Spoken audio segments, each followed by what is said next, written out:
네, 우리는 예수 그리스도의 고난을 생각하는 고난주간을 지금 보내고 있습니다. 감사하게도 고난주간을 맞이해서 우리 교회에서는 특별 새벽 기도회를 진행하고 있습니다. 고난주간에 이 고난주간 특별 새벽 기도를 통해서 다시 믿음을 회복하는 시간이 되기를 소망합니다. 오늘 본문 말씀은 하나님께서 예레미야를 통해 새 언약에 대해 말씀을 하십니다. 유다가 바벨론의 포로가 되어 잡혀가는 상황에서 하나님께서는 예레미야를 통해 새 언약을 선포하시는 것입니다. 자, 이렇게 하나님께서 새 언약을 선포하시는 그 배경을 보면 하나님께서는 이스라엘 백성들을 택하셔서 하나님의 백성으로 삼으셨습니다.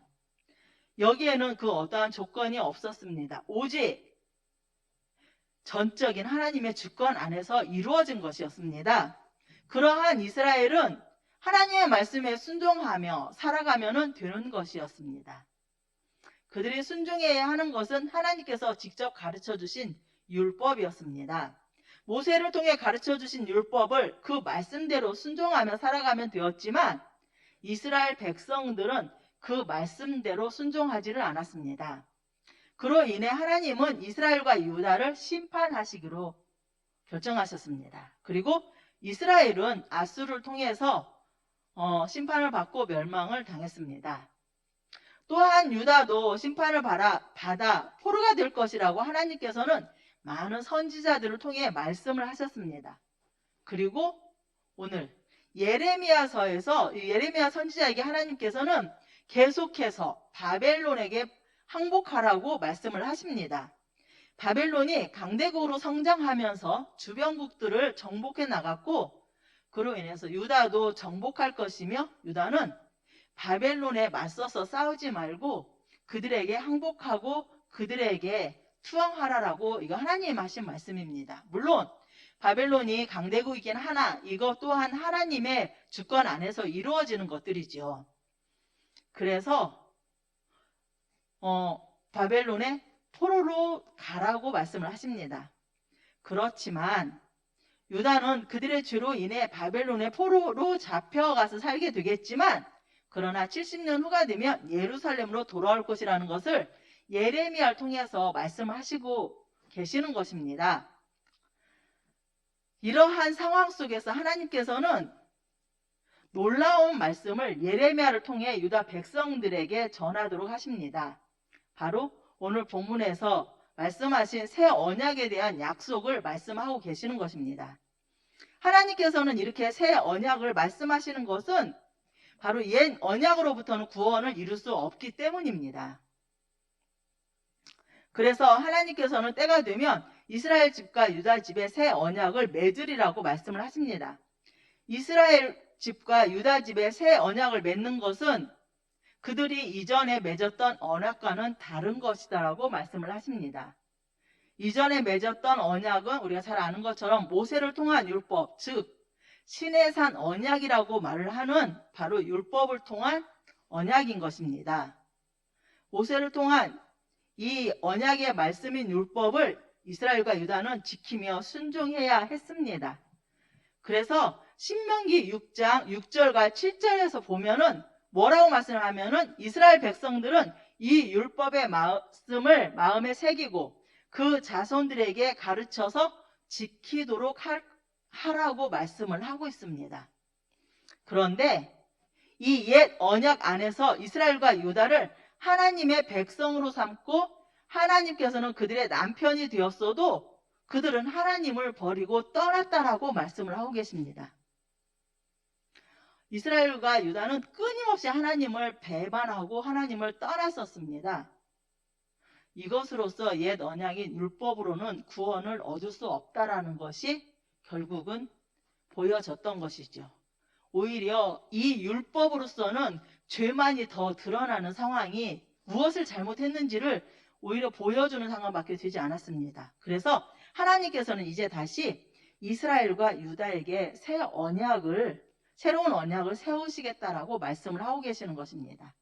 하나님께서 이스라엘과 유다에 세우시는 새 언약은 전에 그들과 맺었던 옛 언약과는 같지 않다라고 말씀하십니다. 그것은 옛 언약에서는 그들이 율법을 지키지도 못함으로 인해서 그 죄로 인해 심판을 받았지만 새 언약 안에서는 그들의 믿음이 흔들리지 않을 것이라고 말씀을 하십니다. 이 언약은 율법처럼 순종해야 하는 언약이 아니라 바로 하나님께서 친히 언약의 주체가 되시기 때문입니다. 그래서 새 언약 안에서는 옛 언약처럼 하나님을 떠나 죄의 길로 가지 않게 될 것이라는 것입니다. 하나님께서 새 언약을 체결하시고 약속하신 새 언약은 반드시 이루어질 것입니다. 그럼 그 언약은 언제 이루어질까요? 바벨론 포로에서 돌아와 신약 시대가 되면 예수 그리스도를 통해서 새 언약은 성취되는 것입니다. 이미 본문 앞에서 하나님은 바벨론의 포로가 되어 사로잡혀갔던 사람들이 돌아올 것이라고 말씀을 하셨습니다. 이 말씀을 하실 때 유다는 아직 완전히 멸망당하기 전인 것입니다. 그런데 하나님께서는 유다가 바벨론에 사로잡혀갈 것이며 다시 돌아올 것이라고 말씀을 하십니다. 그리고 다시 돌아온 유다는 새로운 언약을 통해서 언약에 대해 바르게 이해하고 그것을 시행할 것이다 라고 말씀을 하고 계십니다. 새 언약은 옛 언약과 완전히 다른 것이기 때문이죠. 율법을 통한 옛 언약은 그들이 실패했지만 예수 그리스도를 통한 새 언약은 결코 실패하지 않을 것입니다. 이는 옛 언약은 돌 위에 세워졌지만 오늘 본문에서 말씀하신 것처럼 새 언약은 마음에 새겨져서 가르치지 않아도 모두 하나님을 알 것이기 때문이다라고 말씀을 하고 있습니다. 이제 마음에 새겨지는 새 언약은 예수 그리스도의 십자가 죽음과 부활을 통해서 이루어지는 것입니다. 성부 하나님과의 협약 안에서 성부 하나님과 예수 그리스도의 협약 안에서 예수 그리스도의 십자가의 죽음은 옛 언약의 짐승의 죽음과는 완전히 다른 것입니다. 옛 언약에서는 그들의 죄를 사하기 위해 짐승의 피해 제사를 드렸습니다. 그러나 짐승의 피해 제사를 드렸어도 죄는 사해지지 않았습니다. 그들은 끊임없이 죄를 지었고요. 이제 예수 그리스도를 통한 새 언약 안에서는 더 이상 짐승의 피가 필요하지 않습니다. 바로 예수 그리스도께서 영원한 대제사장이 되셔서 직접 제물이 되시고 친히 죄의 값을 지불하시고 우리의 죄를 속량하셨기 때문입니다. 예수 그리스도의 십자가 사건은 단번에 죄의 값을 지불하는 사건이 되는 것입니다. 단번에 죄의 값을 지불하신 예수 그리스도의 피의 제사는 그래서 더 이상 피의 제사가 필요하지 않게 되는 것입니다. 그리고 새 언약 안에서는 이웃에 대해 여호와를 알라라고 말하지 않습니다. 굳이 말을 하지 않아도 이미 여호와를 알기 때문입니다. 어떻게 여호와를 알까요? 예수 그리스도의 십자가 죽음과 부활 그리고 승천을 통해서 바로 진리의 영이신 성령님이 오시기 때문입니다. 진리의 영이신 성령님이 오셔서 사람들에게 예수 그리스도에 대해서 가르쳐 주시기 때문입니다. 그래서 우리가 복음을 들었을 때 예수 그리스도에 대한 말씀을 들었을 때 우리 안에서 그것이 믿어지고 우리 안에서 변화되는 것. 이게 바로 성령님의 역사 안에서 이루어지는 것이죠. 그로 인해서 성령님으로 인해 예수 그리스도를 믿는 사람들에게는 놀라운 변화가 일어납니다. 잘 아시겠지만 바로 예수 그리스도의 복음을 들었을 때 우리 안에서 성령님이 안에 들어오시고 그걸 통해서 우리가 예수 그리스도의 십자가의 죽음이 말도 안 되는 건데 이 성령님 안에서는 이게 믿어진다는 것이죠. 믿어지고 그 믿어짐으로 인해서 무엇이 되어지냐면 우리가 구원을 받고 우리 안에서 거듭나게 되고 중생이 되어서 전 인격으로 변화되는 것입니다. 그렇기 때문에 예수 그리스도를 믿음으로 인해서 우리가 달라지는 것이죠. 물론 죄성을 갖고 있는 우리는 여전히 죄를 갖고 있지만 그러나 우리의 죄값을 지불하신 예수님의 그 십자가가 우리 안에서 우리의 죄도 사해질 뿐만 아니라 성령님이 우리를 전 인격의 사람으로 바꾸어 놓으시는 것입니다. 이것이 바로 오늘 하나님께서 예레미야에게 말씀하신 새 언약 안에서 이루어지는 것입니다. 옛 언약 안에서는 가르쳐 배운 것을 순종하며 따를 뿐이었습니다. 그러나 그리스도의 십자가 죽음과 부활 승천은 예수 그리스도를 알고 믿는 사람들을 전인격적으로 변화시켜 예수 그리스도의 그 길을 따라가도록 인도하는 것입니다. 그러므로 예수 그리스도를 통한 새 언약 안에 있는 사람들에게는 다시는 죄의 심판이 이르지 않게 되는 것이지요. 전인격적으로 변한 새 언약 안에 있는 사람들에게 하나님께서는 죄를 묻지 않으시겠다라고 말씀을 하고 계십니다. 예수 그리스도를 통해 이루어진 속죄의 결과는 결코 그 죄를 기억하지 않으시겠다라고 하나님께서 선언하고 계시는 것입니다. 그리고 이 언약에 대해서 바울은 로마서 11장 26절과 27절에서 이렇게 말씀하고 있습니다. 이 구절 우리 함께 읽도록 하겠습니다. 그리하여 온 이스라엘이 구원을 받으리라. 기록된 바 구원자가 시온에서 오사 야곱에게서 경거치 않은 것을 돌이키시겠고 내가 그들의 죄를 없이 할 때에 그들에게 이루어질 내 언약이 이것이라 함과 같으니라. 아멘. 네, 이렇게 말씀을 하고 있습니다. 예수 그리스도를 통한 속죄는 온전한, 완전한 속죄가 이루어지는 것입니다. 여기에는 앞서 말한 어떠한 조건이 없습니다. 경건하지 못한 사람들을 예수 그리스도를 통한 전인격적으로 변화시키는 속죄가 이루어진 것입니다. 그리고 우리도 이 속죄함을 받은 사람들입니다. 그리고 우리도 바로 속죄함을 받음으로 인하여 새 언약 안에 들어가 있는 사람입니다.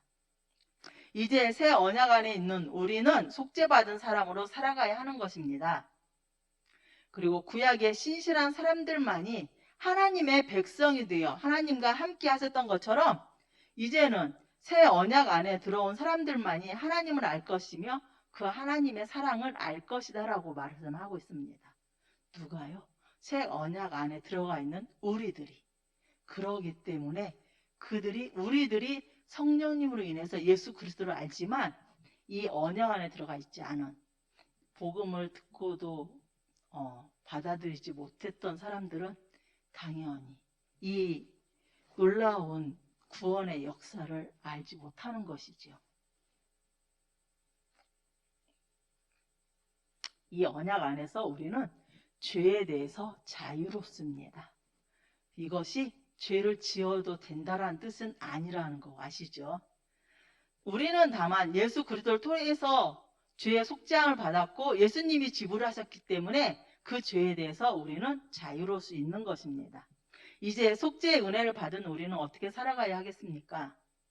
우리의 죄를 지불하시기 위해 죽임당하신 우리 주님이 겪으셨던 바로 이 고난의 주간을 지나고 있는 지금 우리는 다시 우리 하나님의 말씀으로 내가 처음 하나님을 믿었던 그 첫사랑을 기억하는 시간이 되었으면 좋겠습니다. 성령님이 우리와 함께 하시며 말씀대로 살아가도록 우리를 인도하실 것입니다.